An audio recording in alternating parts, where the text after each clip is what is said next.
नमस्कार मेरे प्यारे बच्चों, एक बार फिर से आप सभी का स्वागत है आपके अपने YouTube channel the PCM vision में। बच्चों, आज के इस वीडियो में हम लोग क्लास 11 हिंदी कोर टर्म 2 के मॉडल पेपर सेट 1 के प्रश्नों को डिस्कस करेंगे। तो वीडियो पे आप लोग अंत तक बने रहिएगा और वीडियो अच्छा लगे तो वीडियो को लाइक करके दोस्तों में शेयर जरूर करिएगा। तो चलिए शुरू करते हैं आज के प्रश्नों को। देखिए बच्चों, खंड क में आपका एक अपठित पद्यांश दिया हुआ है और एक आपका इसके अथवा में गद्यांश दिया हुआ है। दोनों में से किसी एक को पढ़ करके उससे संबंधित जो नीचे प्रश्न दिए गए बच्चों, उसके उत्तर को आपको लिखना है। तो यहाँ पे मैं दोनों के उत्तर को आपको बताऊंगा। एग्जाम में जो आपको अच्छा लगे उसको आप लोग बनाइएगा बच्चों, ठीक है। तो इस पद्यांश को आप लोग पढ़ लीजिएगा, मैं इसके डायरेक्ट उत्तर को बताता हूं बच्चों। तो देखिए बच्चों, इसका पहला प्रश्न है, कविता का उचित शीर्षक लिखिए। तो इस कविता को आप लोग पढ़ लीजिएगा बच्चों। इसका उचित शीर्षक हो जाएगा उषा काल या प्रथम रश्मि। उसके बाद दूसरा प्रश्न है बच्चों, सारी सृष्टि सुख रहित क्यों हो उठी है। तो ये आपको पद्यांश के अनुसार लिखना है, ठीक है। अपने से मत लिख दीजिएगा कि सारी सृष्टि क्यों सुख रहित हो उठी है, ठीक है। पद्यांश में जो दिया हुआ है उसी के अनुसार आपको लिखना है बच्चों। तो देखिए बच्चों, पद्यांश के अनुसार सारी सृष्टि उषा के आगमन के कारण सुख रहित हो उठी है।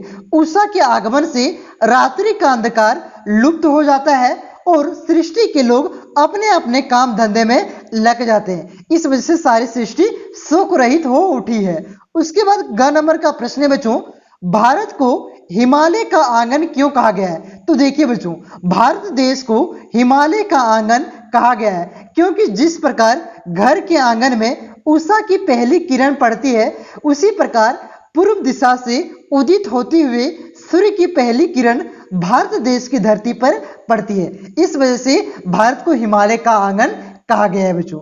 उसके बाद इसके अथवा में जो आपका गद्यांश दिया हुआ है बच्चों, तो गद्यांश को भी आप लोग पढ़ लीजिएगा, ठीक है। और हो सके तो एग्जाम में आप लोग गद्यांश को ही बनाइएगा क्योंकि गद्यांश में आप लोगों को प्रश्नों का उत्तर खोजने में बहुत ही आसानी होगी, ठीक है। तो गद्यांश को मेरे अनुसार एग्जाम में आप लोग गद्यांश को ही बनाइएगा बच्चों। देखिए, तो गद्यांश को भी आप लोग पढ़ लीजिएगा, मैं इसके डायरेक्ट आपको उत्तर बताता हूं। तो देखिए बच्चों, गद्यांश का पहला प्रश्न है, उपयुक्त गद्यांश का उचित शीर्षक लिखिए। तो देखिए बच्चों, तो इस गद्यांश का शीर्षक क्या हो जाएगा, महानगरों की हृदयहीन सभ्यता। अगर आप लोग गद्यांश को पढ़े होंगे बच्चों, ठीक है, नहीं पढ़े तो एक बार पढ़ लीजिए, ठीक है। इसमें आपको महानगरों के बारे में ही बताया गया है कि लोग एक दूसरे को एक रूम, मतलब आपके ऊपर नीचे फ्लाइट में रहते हुए भी लोग एक दूसरे को पहचानते नहीं है, सिर्फ अपने काम में बिजी रहते हैं। तो उसी के अनुसार इसका उपयुक्त शीर्षक क्या हो जाएगा, महानगरों की हृदयहीन सभ्यता। उसके बाद इसका ख नंबर का प्रश्न है बच्चों, महानगरों की सभ्यता को हृदयहीन क्यों कहा गया है। तो देखिए बच्चों, इसका राइट उत्तर यहाँ पे लिखा हुआ है, महानगरों में हर जगह भीड़ का साम्राज्य रहता है, पर इस भीड़ में व्यक्ति स्वयं को अकेला ही पाता है। देखिए, वहां पे बहुत सारा भीड़ होता है लेकिन व्यक्ति स्वयं को वहां पे अकेला पाता है, मतलब कोई एक दूसरे से मतलब नहीं रखते हैं, स्वयं अपने आप से मतलब रखते हैं, दूसरे से मतलब नहीं रखते हैं। व्यक्ति व्यक्ति के मध्य दूरी बढ़ती जा रही है, सभी लोग अपने अपने स्वार्थ में लिप्त हैं, यहाँ कोई किसी को नहीं पहचानता है। इसी कारण ही महानगरों की सभ्यता को हृदयहीन कहा गया है।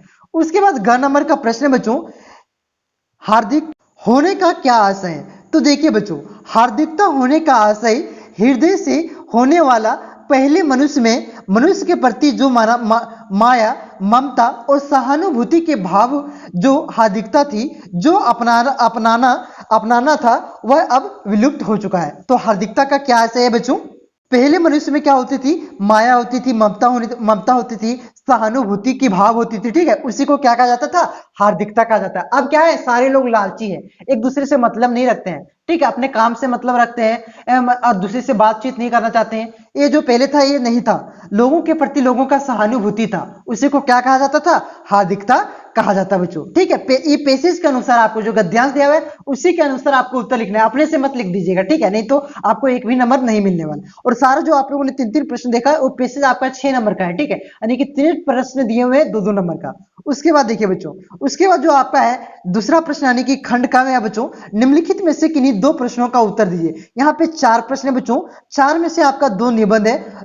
2 निबंध देखिए यहाँ पे क्या क्या है, भारतीय किसान अथवा झारखंड के पर्यटन स्थल। अगर आप भारतीय किसान लिखते हैं तो आपको झारखंड के पर्यटन स्थल नहीं लिखना है, ठीक है। उसके बाद आपका पत्र हुआ दिया हुआ है, उसके बाद संपादन क्या कहते हैं वो भी आपका दिया हुआ है, ठीक है। तो पहले हम लोग यहाँ पे देखते हैं भारतीय किसान पर निबंध को, ठीक है। तो देखिए बच्चों, भारतीय किसान पर निबंध, देखिए भारत क्या है, कृषि प्रधान देश है। यहाँ 70% से अधिक जनसंख्या आजीविका हेतु कृषि पर निर्भर रहती है। मतलब 70% से अधिक जो जनसंख्या बच्चों यहाँ के लोग हैं वो किस पर, उसकी जो दिनचर्या है, जो उसके आजीविका है, आय का स्रोत है, वो किस पर निर्भर करता है, कृषि पर निर्भर करता है।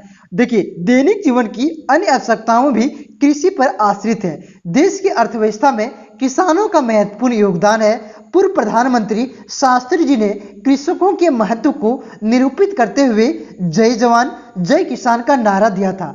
गांधी जी का भी यही मानना था कि भारत का हृदय गांव में बसता है। देखिए बच्चों, गांधी जी ने क्या कहा है, शास्त्री जी ने क्या कहा है, कितना प्रतिशत कृषि पर निर्भर करता है। इस प्रकार से अगर आप लिखते हैं ना बच्चों, तो आपको वहां पे फैक्ट लिखना है, ठीक है। तो आपको फुल में से फुल मार्क्स मिल सकता है। अगर ये आपका 5 नंबर का है तो 4.5 नंबर आपका कहीं नहीं जाने वाला है बच्चों, ठीक है। तो इसी प्रकार से आप लोग फैक्ट बाय लिखिएगा, ठीक है। इसमें कुछ समझाने वाली बात नहीं है। यहाँ पे देखिए क्या कहा गांधी जी ने कि जो भारत का हृदय है बच्चों वो गांव में बसता है। वहीं जो सेवा और श्रम के अवतार किसान बसते हैं, ये किसान नगरवासियों को अन्नदाता, मतलब जो शहर के लोग हैं उसको अन्न देने की कृपा करते हैं, ठीक है। उसके बाद देखिए बच्चों, इसमें देखिए यहाँ पे फिर पैराग्राफ चेंज करके आपको इस प्रकार से लिखना है कि भारतीय किसान की जो कर्मण्यता है उन्हें उपेक्षित करने वाले को संबोधित करते हुए राष्ट्रकवि दिनकर जी कहते हैं, ठीक है। क्या कहते हैं दिनकर जी, देखिए बच्चों, यदि तुम होते दिन कृषक तो आंख तुम्हारी खुल जाती है, जेठ माह की तप्त धूप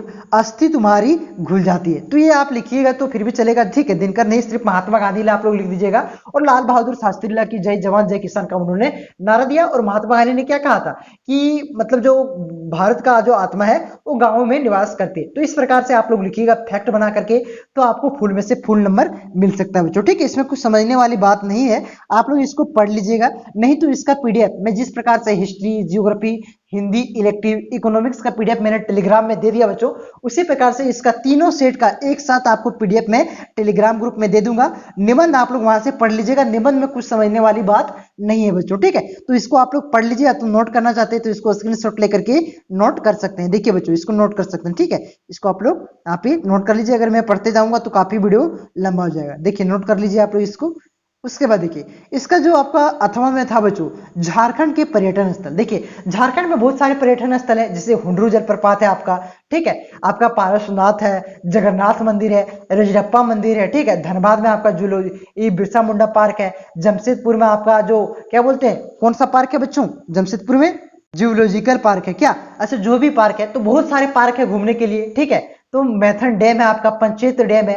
तो इसी के बारे में आपको लिखना है बच्चों। तो वही यहाँ पे मैंने लिख दिया है कि देखिए मानव एक जिज्ञासु प्राणी है जो निरंतर अपनी अतुल मानसिक क्षमता के द्वारा अपने लिए सुगम, सुंदर एवं सुविधापूर्ण व्यवस्था की तलाश करता रहता है। मानव के विविध क्रियाकलापों से आज भी प्रतीत होता है कि वह कई एक आदमी स्वभावों को नहीं छोड़ सकता है, ठीक है। तो इस प्रकार से आप लोग लिख दीजिएगा।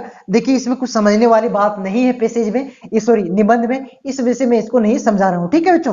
तो पीडीएफ में दूंगा, वहां पे मैं दे दूंगा। नहीं तो आप इसे नोट करना चाहते हैं तो स्क्रीनशॉट लेकर के नोट कर सकते हैं, तो वीडियो को रोक करके नोट कर सकते हैं। देखिए बच्चों क्या क्या घूमने के लिए जगह है आप लोग यहाँ पे देख सकते हैं। पहाड़ी हिल है, जो पहाड़ी मंदिर है रांची हिल है, ठीक है। इसके बारे में आपको लिख देना है कि इसकी ऊंचाई कितनी है, 61 मीटर है। तो आप कह सकते हैं क्या 2140 फीट है, ठीक है। उसके बाद देखिए, उसके बाद इसमें जो है रांची का लेक है, उसके बाद गोदा पहाड़ी है बच्चों, उसके बाद टैगोर हिल है, ठीक है। घूमने के लिए बहुत सारी जगह है, ये रांची का ही जगह है।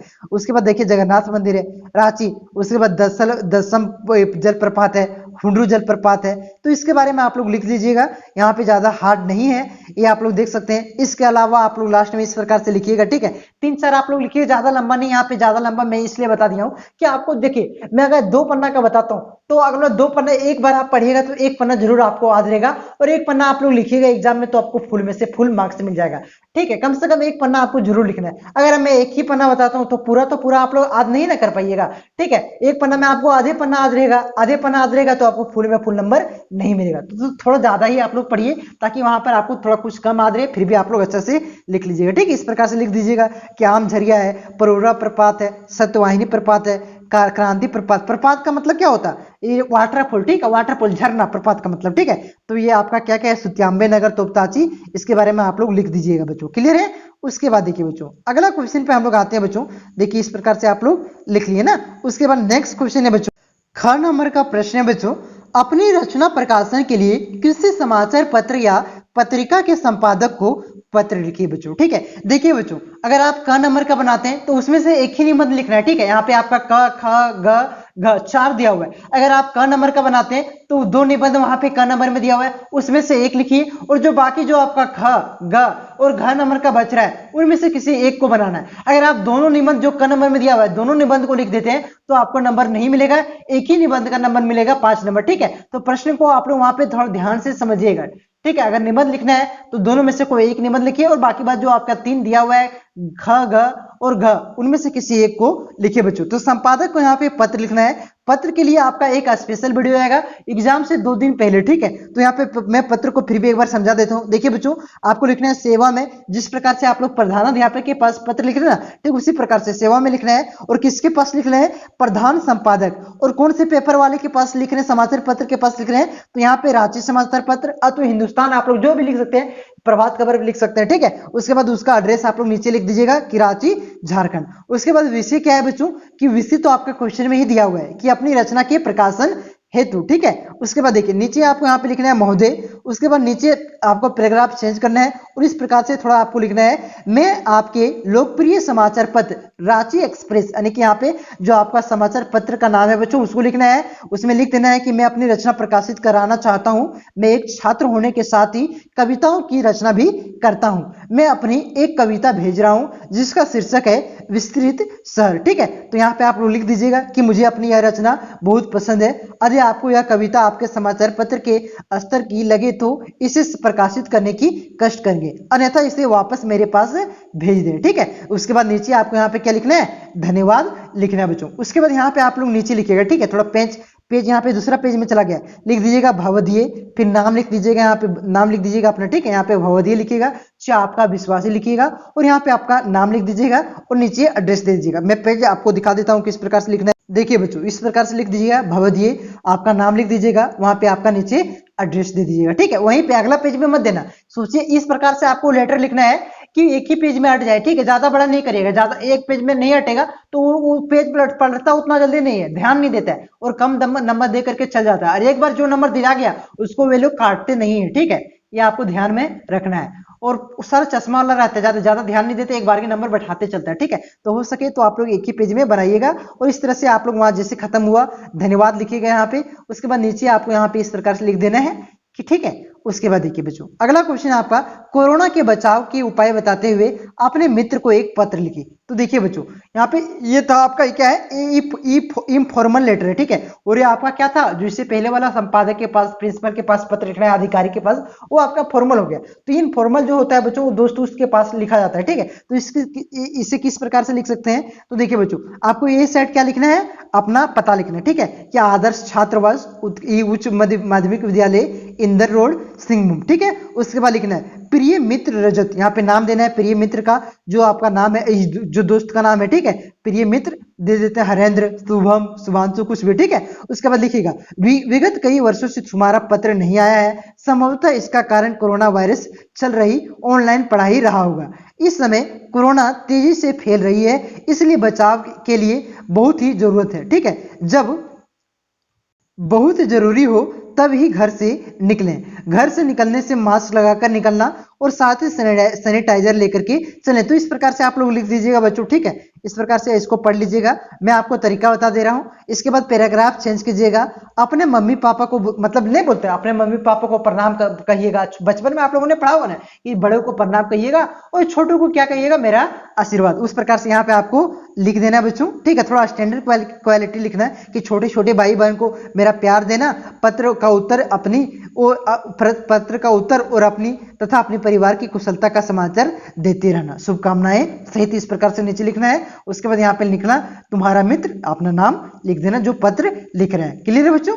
उसके बाद देखिए अगला क्वेश्चन आपका, रिपोर्ट लेखन की विशेषताओं पर प्रकाश डालिए। तो देखिए बच्चों बहुत ही ज्यादा इंपॉर्टेंट प्रश्न है, मैं कहूंगा ये सब प्रश्न आप लोग ध्यान मत दीजिए, ठीक है। ये प्रश्न क्योंकि पत्र लिखना आसान है, निबंध लिखना आसान है, और ये आपको रिपोर्ट लिखन, पत्रकारिता किसे कहते हैं, संपादन से आप क्या समझते हैं, ये सब आपको थोड़ा लिखना कठिन हो जाएगा। और रिपोर्ट एक बार अगर आप सीख लेते हैं तो किसी प्रकार का भी रिपोर्ट आएगा तो उसे आप लोग लिख सकते हैं। और ये सारा प्रश्न आपका जो संपादन है, पत्रकारिता है, ठीक है, ये रिपोर्ट लेखन है, ये आपको अलग अलग आज करना पड़ेगा। और वहां पे एक बार आप सीख लेते हैं पत्रकारिता, सॉरी क्या बोलते हैं, पत्र आप सीख लेते हैं लिखना, तो आसानी से आप कोई भी पत्र रहे, चाहे इनफॉर्मल है अथवा फॉर्मल रहे, दोनों आसानी से लिख सकते हैं बच्चों, ठीक है। तो देखिए बच्चों पहले देख लेते हैं रिपोर्ट लेखन। देखिए बच्चों रिपोर्ट को हिंदी में प्रतिवेदन कहते हैं। रिपोर्ट का अर्थ घटना की ठीक ठाक सूचना देना है। इस प्रकार रिपोर्ट का क्या प्रतिवेदन उस लिखित विवरण को कहते हैं जो किसी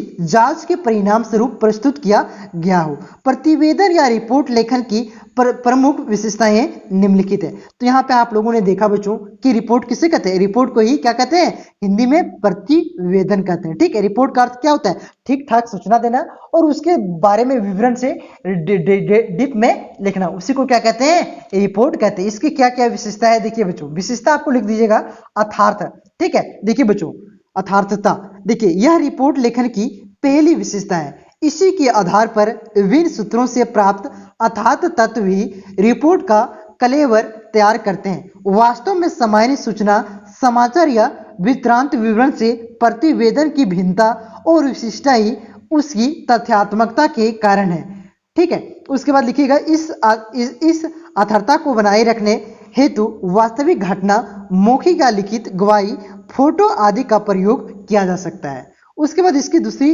विशेषता है बच्चों प्रामाणिकता, ठीक है। रिपोर्ट लेखन में तथ्यों का संकलन एक बात है और उन तथ्यों, देखिए रिपोर्ट में जो रिपोर्ट लेखन है बच्चों, उन्हें तथ्यों का संकलन एक बात है, ठीक है, और जो उन तथ्यों का प्रमाणीकरण है वो दूसरी बात है। प्रमाणीकरण मतलब कि ये सच है कि नहीं है, ठीक है, ये दूसरी बात है। किसी भी घटना, शिकायत, आरोप आदि के संबंध में कोई भी तथ्य जुटा सकता है, परंतु वे तथ्य प्रमाणिक भी है या नहीं, इसकी जांच ही तो रिपोर्ट प्रस्तुत करने की वास्तविक दायित्व है। उदाहरण के लिए एक कार्यालय में कर्मचारी के विरुद्ध शिकायत की गई, ठीक है, तो क्या शिकायत किया गया है कि उसने अमुक व्यक्ति से रिश्वत ली। रिश्वत भले ही किसी के सामने दी गई हो और वह साक्ष्य भी दे रहा हो कि वह रिश्वत लेते देते समय उपस्थित था, किंतु जब तक वस्तु रूप में या लिखित रूप में ऐसा कोई प्रमाण नहीं मिल जाता है तब तक तथ्य अपुष्टि या अप्रमाणिक रहेगा। अगर रिश्वत के रूप में दी हुई वस्तु या करेंसी पर कोई विशिष्ट चिन्ह अंकित कर दिया गया होगा तो तथ्य और प्रमाणिकता यानी कि प्रमाणित करने में सहायता मिलेगी। उसके बाद तीसरा निष्पक्षता, ठीक है। रिपोर्ट मात्र लिखित कागज का टुकड़ा है, ठीक है। देखिए क्या हो गया भाई, रिपोर्ट मात्र लिखित कागज का एक टुकड़ा है, पुलिंद नहीं। वह एक प्रकार के वैधानिक कानूनी दस्तावेज के रूप में बन जाता है, ठीक है। इससे किसी भी व्यक्ति या कभी कभी वर्ग, यहां तक कि पूरे देश के जीवन मरण या भविष्य का प्रश्न जुड़ा हुआ होता है। ऐसी स्थिति में रिपोर्ट प्रस्तुतकर्ता न्यायपालिका के संबंध व्यक्ति है तब तो उचित है। न्याय क्षेत्र में असंबद्ध व्यक्ति के द्वारा भी रिपोर्ट प्रस्तुत करते समय प्रत्येक तथ्य, वस्तु स्थिति, पक्ष विपक्ष, मत विमत और निष्पक्ष के विवेकपूर्ण अध्ययन के बाद निर्णय संगत होता है, ठीक है। उसके बाद देखिए इसकी चौथी विशेषता है बच्चों कि निश्चय मत या निर्णायक, इसको आप लोग पढ़ लीजिएगा। उसके बाद इसकी पांचवी जो विशेषता है वो है सुसंबद्धता एवं स्पष्टता, मतलब स्पष्ट रूप से आपको लिखना है, ज्यादा घुमा फिरा के नहीं लिखना है जिससे लोगों को समझ में ना आए, ठीक है। आपको स्पष्ट रूप से लिखना है जिससे लोगों को समझ में आ जाए। पांचवा ये हो गया। उसके बाद देखिए बच्चों, उसके बाद आ जाइए आप खंड ग में, जो आपका पाठ्य पुस्तक से प्रश्न है बच्चों, ठीक है। देखिए जो आपका यहाँ पे जो 3 नंबर का प्रश्न है कि निम्नलिखित में से किसी एक का काव्य सौंदर्य लिखे। यहाँ पे 2 काव्य सौंदर्य दिया हुआ है और 5 नंबर का, ठीक है, 2 काव्य आपका दिया हुआ है और ये 5 नंबर का है बच्चों। तो इनमें से किसी एक का काव्य सौंदर्य आपको लिखना है। तो देखिए बच्चों जो आपका है, कलकत्ता में कभी ना जाने दूंगी, कलकत्ते पर बाजार गिरे, ठीक है, बजर गिरे, ठीक है, बजर गिरे मतलब बिजली गिर जाए। तो इसका आपको यहाँ पे व्याख्या करना है बच्चों। तो देखिए पहला इसकी पॉइंट बना के आप लोग लिखिएगा कि कलकत्ता में कभी कलकत्ता में कभी, जो ये वर्ड है आपका बच्चों, मैं अनुप्रास्त था, पर बजर गिरे, मैं अत्यंत अंत्य अनुप्रास अलंकार का प्रयोग काव्य सौंदर्य को बढ़ा देता है। तो कौन सा अलंकार का प्रयोग किया गया है उसे आप लोग कौन से वर्ड में लिखना है। उसके बाद इसकी दूसरी जो काव्य सौंदर्य बच्चों कि कलकत्ते पर बजर गिरे, ठीक है, पंक्ति में कवि ने कलकत्ता, वर्तमान जो कोलकाता है, ठीक है, को शोषणकारी महानगरों के प्रतीक के रूप में प्रयोग किया है, जिसके कारण जन सामान्य का जीवन अस्त व्यस्त हो गया है।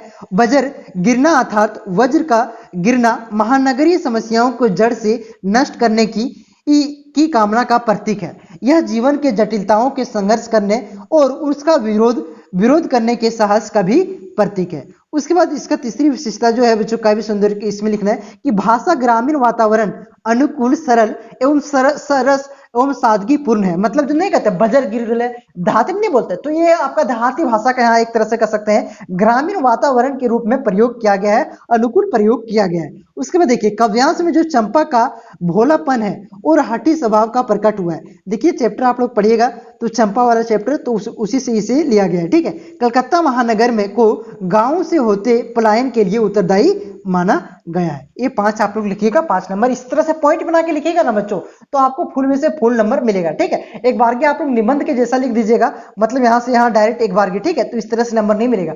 पॉइंट इससे आप लोग लिखिए, नंबर आपको फुल में फुल मिलेगा।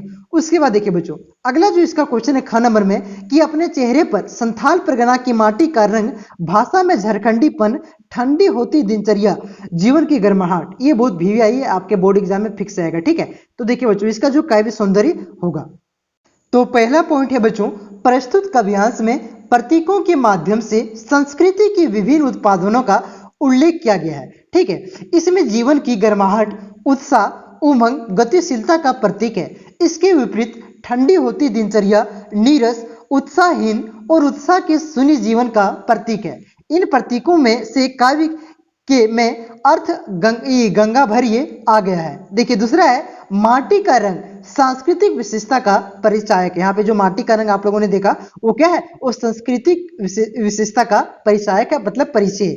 उसके बाद तीसरा बच्चों यहाँ कवित्री का अपना कोई संस्कृति के प्रति प्रेम व्यक्त हुआ है। उन्हें अपने संथाली जन स्वभाव पर गर्व होना स्वाभाविक है। उसके बाद ग नंबर का उसके बाद चौथा जो पॉइंट है बच्चों कि तीसरा जो पॉइंट है चौथा जो पॉइंट है कि भाषा सामान्य बोलचाल की हिंदी है। जो यहाँ पे जो आप लोगों को कविता पढ़िएगा, जो यहाँ पे दिया हुआ है काव्यांश आपका, जो इसको पढ़िएगा तो आपको लगेगा जो भाषा है बच्चों वो क्या है, सामान्य हिंदी भाषा है और जिसका प्रवाह मनोहारी है। उसके बाद पांचवा जो पॉइंट है कि प्रस्तुत काव्यांश में ना तो गए है और ना ही इसमें तुकांता, इसमें अर्थ के अनुसार गति और अति का बंधन है बच्चों। उसके बाद चौथा जो प्रश्न है बच्चों आपके पाठ्य पुस्तक से है, यहाँ पे 3 प्रश्न है, इनमें से किसी 2 प्रश्नों का उत्तर आपको देना है बच्चों। तो देखिए तो चौथा का पहला प्रश्न बच्चों, कमीज ना होने पर लोग पांवों से पेट क्यों ढक लेते थे। देखिए बच्चों तो इसका उत्तर हो जाएगा, यहाँ के लोग इतने दिनहीन, स्वीकारवादी व अथा स्थिति को स्वीकार करने वाले हो चुके हैं कि वे अपने अधिकारों के लिए संघर्ष नहीं करते, बल्कि वे अपने सिकुड़ कर जैसे तैसे जीने को अपनी नियति बना लेते हैं। उनमें संघर्ष की इच्छा मर चुकी है। उसके बाद ख नंबर का प्रश्न बच्चों, पठित कविता में चंपा ने किन विशेषताओं का चित्रण है। तो देखिए बच्चों कवि ने चंपा की निम्नलिखित विशेषताओं का उल्लेख किया है, तो पॉइंट बना के आपको लिखना है। मैं बार बार प्रत्येक वीडियो में बताता हूं कि आप लोग क्या कीजिए, पॉइंट बना के लिखिए। पॉइंट बना के लिखिएगा तो अच्छा इंस्पिरेशन जाएगा, उसको ज्यादा ढूंढने में ज्यादा दिक्कत नहीं होगी और वे डायरेक्ट नंबर आपको दे देंगे। कुछ भी लिखिए लेकिन वहां पे आपको 1 2 नंबर 3 नंबर करके पॉइंट आपको देना है, ठीक है। तो देखिए बच्चों पहला इसका जो पॉइंट है वो चंपा निरक्षर थी, मतलब वो क्या थी, अनपढ़ थी, ठीक है। वो क्या थी, अनपढ़ थी। उसे अक्षर मात्र काले चिन्ह लगते थे, मतलब काले चिन्ह के बराबर जो अक्षर दिए हुए वो लगते थे, ठीक है। वह स्पष्ट वादिनी है, वह अपनी बात को घुमा फिरा करके नहीं कहती है। वो तीसरा है वह मेहनती है, वह प्रतिदिन दूध देने वाले पशुओं को चरा करके लाती है। उसके बाद जो चौथा पॉइंट है बच्चों, वह भोली, वह कवि को पढ़ते हुए हैरानी से देखती रहती है। पांचवा जो पॉइंट है वह शरारती स्वभाव की है, वह कवि के कागज पेन छिपा देती है। उसके बाद जो छठा पॉइंट है बच्चों, यहाँ पे बहुत पॉइंट आपका दिया हुआ है, ठीक है। तो इनमें से कोई भी आप लोग तीन चार पॉइंट लिखिएगा, ज्यादा नहीं 3-4 पॉइंट लिखिएगा, 3 नंबर का है ना, तो 5 पॉइंट लिख दीजिएगा, आपको आसानी से नंबर मिल जाएगा। ठीक है, इसको पढ़ लीजिए। ठीक है, क्या क्या विशेषता था। उसके बाद देखिए बच्चों, अगला जो क्वेश्चन है, भाषा में झारखंडीपन से क्या अभिप्राय है। तो देखिए बच्चों, इसका अभिप्राय है कि झारखंडी भाषा की स्वाभाविक बोली, उसका विशिष्ट उच्चाव कवित्री चाहती है कि संथाली लोग अपनी भाषा को स्वाभिमान विशेषताओं को नष्ट ना करें।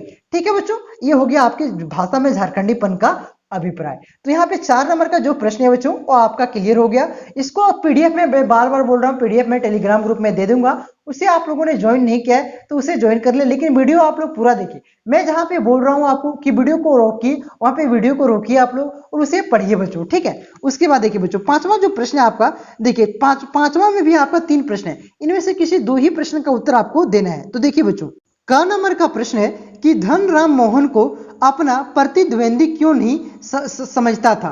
तो देखिए बच्चों, ये जो धनराम है वो मोहन को क्यों नहीं समझता था अपना प्रतिद्वंदी, मतलब जो अपना दुश्मन। ठीक है, जिसे कंपेटिटर कहते हैं। ठीक है, कह सकते हैं क्या, जिसे प्रतिद्वंदी का मतलब क्या हो गया, समझिएगा। एक कोई राशन दुकान वाला, ठीक है, एक कोई राशन दुकान वाला ये है, और उसी के बगल में कोई राशन दुकान वाला बी है बच्चों, तो क्या कहेंगे, दोनों क्या है, प्रतिद्वंदी है बच्चों। क्लियर है, इसी को क्या कहा जाता है, प्रतिद्वंदी कहा जाता है। तो देखिए बच्चों, धनराम के मन में निम्न जाति का होने का बात बचपन से ही बिठा दी गई थी। दूसरी वहीं जो मोहन है बच्चों, मोहन कक्षा में सभी विद्यार्थियों में होशियार था, इसलिए मास्टर जी उसे कक्षा का मॉनिटर नियुक्त कर दिया था। तीसरे मास्टर जी कहते थे कि एक दिन मोहन बड़ा आदमी बनकर स्कूल तथा उनका नाम रोशन करेगा। उसे भी मोहन से बहुत ही अधिक आशाएं थी। इन्हीं कारणों से धनराम मोहन को अपना प्रतिद्वंदी नहीं मानते थे। ठीक है, तो ये 3 कारण मैंने बताया कि पहला जो कारण है वो निम्न जाति होने के कारण बचपन से ही उसके मन में बात बैठ गया था। दूसरा कारण है कि मोहन कक्षा में क्या था, होशियार बच्चा था, मास्टर जी को लगता था कि वो जिंदगी में कुछ करेगा, बड़ा आदमी बनेगा। और तीसरा जो कारण है आपका बच्चों, कि मास्टर जी कहते थे कि एक दिन बड़ा आदमी वे बनेगा। उसके बाद देखिए बच्चों, अगला जो प्रश्न है ख नंबर का, इतिहास में स्पीति का वर्णन नहीं मिलता है, क्यों। तो देखिए बच्चों, स्पीति की भौगोलिक स्थिति विचित्र है, यहाँ आने जाने के सुलभ साधन नहीं है, यह पर्वत की श्रेणियों से घिरा हुआ है, वर्ष में 8-9 महीने बर्फ पड़ती है तथा यह क्षेत्र शेष विश्व को कटा रहता है, मतलब यह बिछड़ा रहता है। ठीक है, इन दुर्गम रास्तों को पार करने का साहस किसी राजा अथवा शासक में नहीं किया। यहाँ की आबादी बहुत ही कम है तथा जनसंचार के साधन का अभाव है। मानवीय गतिविधियों का अभाव के कारण यहाँ इतिहास नहीं बना। इसका वर्णन केवल राज्यों के साथ जुड़े रहने की पर ही आता है। यह क्षेत्र प्रायः स्वायत्ता ही रहा, मतलब अलग ही रहा है। उसके बाद ग नंबर का प्रश्न बच्चों, रजनी धारावाहिक की पठित कड़ी इनमें किस समस्या का चित्रण हुआ है। तो देखिए बच्चों, रजनी जो धारावाहिक है वो पठित कड़ी में शिक्षा के व्यवसायीकरण की समस्या का चित्रण किया गया है। स्कूल के अध्यापक बच्चों को जबरदस्ती ट्यूशन पढ़ने के लिए बाध्य करते हैं और ट्यूशन ना लेने वाले पर उनका नंबर कम कर देते हैं। इस कड़ी में इसके विरुद्ध लोगों की चेतना जागृत करने का प्रयास किया गया है। उसके बाद जो आपका छठा प्रश्न है बच्चों, ये बहुत ही आसान प्रश्न है। यहाँ आपका जो मॉडल पेपर में दिया हुआ उसी से आएगा, इससे बाहर नहीं आएगा। ठीक है, देखिए यहाँ पे जो आपका 2 राइटर हैं, ठीक है, एक प्रेमचंद्र है, दूसरा कौन है आपका, त्रिलोचन है। इनमें से किन्हीं एक का कि 2 रचनाओं का नाम लिखते हैं। आप लिखना चाहें तो प्रेमचंद का 2 रचना का नाम लिख सकते हैं या तो त्रिलोचन का। ठीक है, तो मैं यहाँ पे दोनों का बता रहा हूँ। तो देखिए बच्चों, जो प्रेमचंद की रचना है वो गोदान है, बहुत ही फेमस है। ठीक है, और क्या है, निर्मला है। उसके बाद जो त्रिलोचन की रचना है बच्चों, गुलाब और क्या है, बुलबुल है। उसके बाद जीने की कला, ये दोनों किसकी है, त्रिलोचन की है। यहाँ पे मैंने दोनों आपको बताया, आपको एक ही इनमें 2 आपका दिया हुआ रहेगा, उनमें से किसी एक की ही 2 रचना के बारे में आपको लिखना है, बारे में नहीं लिखना है, रचना क्या है, प्रमुख रचना उसको लिखनी है। ठीक है बच्चों। उसके बाद देखिए 7वां जो प्रश्न है, पठित पाठ के आधार पर बतलाएं कि घरों में काम करने वाली महिलाओं का जीवन कितना जटिल और कठिन होता है। तो देखिए बच्चों, घरों में काम करने वाली महिलाओं का जीवन काफी जटिल और कठिन होता है। इनका शारीरिक शोषण किया जाता है। ऐसे ना करने पर नौकरी से जब चाहे तब निकाल दिया जाता है। महिला नौकर को पुरुष की तुलना में कम वेतन दिया जाता है। इनसे प्रायः बदतमीजी से ये बोला जाता है। नौकरानियों को इंसाफ जैसा व्यवहार नहीं किया जाता है, मतलब इंसानों के जैसा व्यवहार नहीं किया जाता है। इन्हें प्रायः कठोर परिश्रम करना पड़ता है, क्योंकि अन्य लोग अन्य घरों में काम करने के बाद अपने घरों का काम भी करना पड़ता है। ये कम आय के कारण गंदे और सस्ते मकान में रहना पड़ता है और पौष्टिक आहार भी नहीं मिल पाता है, जिसका दुष्प्रभाव इनके शरीर पर पड़ता है। सस्ते मकानों पे प्राय शौचालय नहीं होते हैं, इसलिए वे खुले में शौच जाना पड़ता है। धन के अभाव में इनके बच्चे अशिक्षित रह जाते हैं। क्लियर है बच्चों? उसके बाद जो आपका 8वां में प्रश्न है बच्चों, 8वां में जो आपका प्रश्न है कि तातुस के परिवार ने बेबी की जिंदगी को संवारने में कैसे सहायता की। तो देखिए बच्चों, इसका उत्तर को देखिए।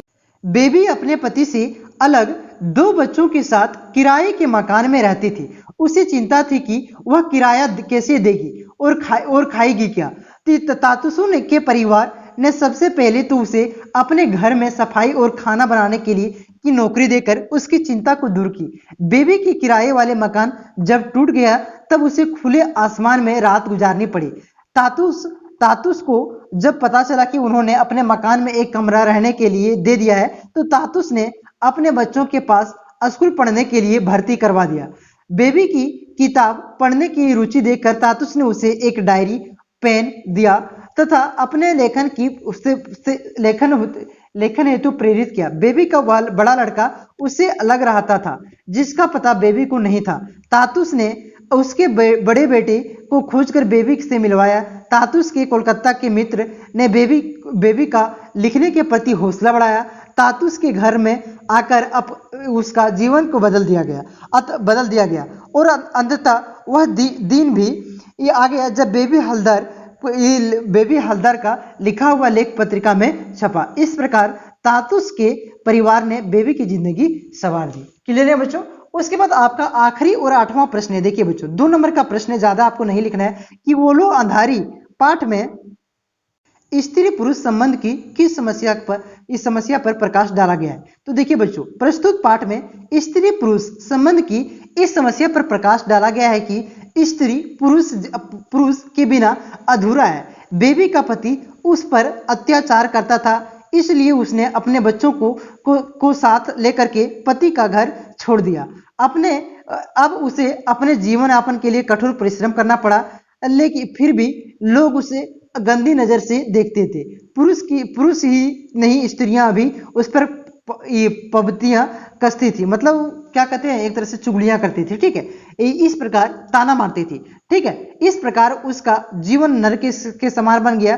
पर तातुस ने के घर में आने के बाद उसके जीवन में बड़ा बदलाव आया बच्चों। उसके बाद देखिए बच्चों, जो इसका 8वां में प्रश्न है, तो लेखिका के बाबा के चलते समय क्या कहा। तो देखिए बच्चों, लेखिका के बाबा कभी शायद ही उससे मिलने आए हो।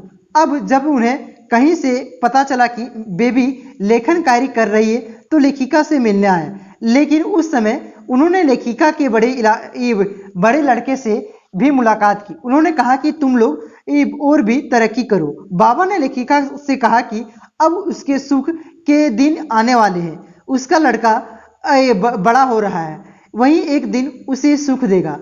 अभी वह थोड़ा कष्ट और उठा ले, बाद में सुख ही सुख है। तो यहाँ पे जो आपका प्रश्न है बच्चों, वो 8 प्रश्न मैंने आपको करवाया। 8 नहीं, आपका 19 प्रश्न से 20 प्रश्न हो जाते हैं। तो सारा प्रश्न आपका सेट 1 का कंप्लीट हो चुका है। अगर सेट 2 आप लोग चाहते हैं तो कमेंट करके जरूर बताएं। साथ ही साथ हिस्ट्री, ज्योग्राफी और आपका जो हिंदी इलेक्टिव, ठीक है, और इकोनॉमिक्स, ये 4 सब्जेक्ट हैं। ये 4 के तीनों मॉडल पेपर, 4 के जो 3 मॉडल पेपर सेट आए हैं बच्चों, तो तीनों मॉडल पेपर का सॉल्यूशन अपलोड हो चुका है। उसे आप लोग जरूर देख लें। नीचे डिस्क्रिप्शन में प्लेलिस्ट का लिंक दिया हुआ है बच्चों। ठीक है, तो मिलते हैं नेक्स्ट वीडियो में बच्चों, तब तक के लिए धन्यवाद।